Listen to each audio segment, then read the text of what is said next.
Good morning everyone, আশা করি সবাই খুব ভালো আছেন। আজ শনিবার, ঘুম থেকে উঠেই সকালবেলায় ব্রেকফাস্ট করে তাড়াতাড়ি করে স্নান করে রেডি হয়ে গেলাম কলেজ যাওয়ার জন্য। তো সামনেই আমাদের এক্সাম থাকার জন্য আজ থেকে আমাদের প্রিপারেটরি লিভ পড়ছে। তো তাড়াতাড়ি করে তাই চলে গেলাম কলেজে গিয়ে আজ তেমন কোনো ক্লাস না থাকায় বসে বসে সবাই মিলে গল্পই করছিলাম।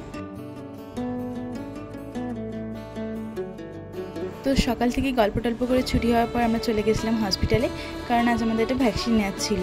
তো ভ্যাকসিন নিয়ে তাড়াতাড়ি করে আবার রুমে চলে এসেছিলাম, কারণ দুপুর 3টের সময় আমাদের ট্রেন ছিল। তো তাড়াতাড়ি করে রুমে এসে ফ্রেশ হয়ে খেতে বসে পড়েছিলাম। আজকের লাঞ্চ ছিল ফ্রাইড রাইস আর এগ কষা। করার পর সব কিছু গুছিয়ে নিয়ে সময় মতো আমরা পৌঁছে গেছিলাম স্টেশনে। তারপরে টিকিট কেটে নিয়ে উঠে পড়লাম ট্রেনে। তারপর ট্রেন জার্নি শুরুও হয়ে গেল। তার মাঝখানে একটু ভেলপুরি খেয়েছিলাম। তো এভাবেই বসে বসে প্রায় 3.5 ঘন্টা পর আমি পৌঁছে গেছিলাম আমার ডেস্টিনেশন মেদিনীপুর।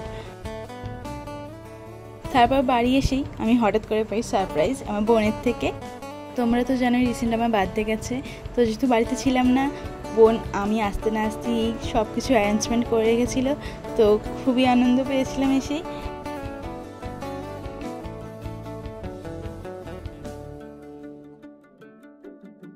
তারপর আর অপেক্ষা না করতে পারি গিফটটা খুলেই ফেললাম। তো এই হলো আমার গিফট, একটা ট্রাইপড। তো তারপর সবার সঙ্গে বসে একটু গল্প করে আইসক্রিম খাচ্ছিলাম। ফ্রেশ হয়ে একটু চা খেতে ইচ্ছে করছিল, তো তাই চাটাও বসিয়ে নিয়েছিলাম।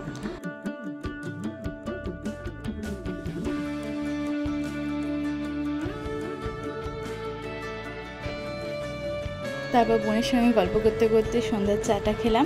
বাড়িতে সবার সঙ্গে গল্প আর টিভি দেখছিলাম। তো তারপর মা রাতে ডিনারটাও দিয়ে দেয়।